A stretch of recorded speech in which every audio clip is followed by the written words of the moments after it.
So my name is Florian Bieber. I'm the director of the Center for Southeast European Studies at the University of Graz.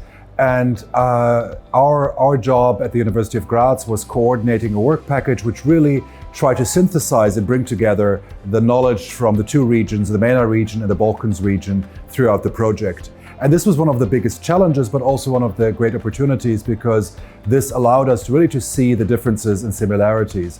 And I think this makes CONNEKT really unique in bringing those two regions together, which usually are not in dialogue with one another.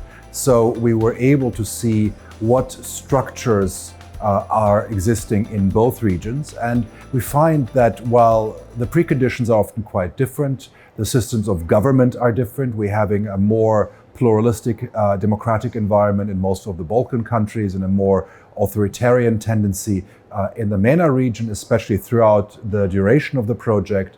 We find that many of the structural causes for radicalization and violent extremism are quite similar. Throughout the project, we also try to break free from the notion that radicalization is exclusively or predominantly linked to radical Islam, but rather look at other groups, whether they are radical fan groups or far-right ethno-nationalist extremist groups, and see that many of the dynamics of radicalization are not that different. In conclusion of the project, we were developing a number of toolkits. The toolkits were drafted by the country teams throughout the two regions, and we provided the structure and also looked at them in a comparative perspective.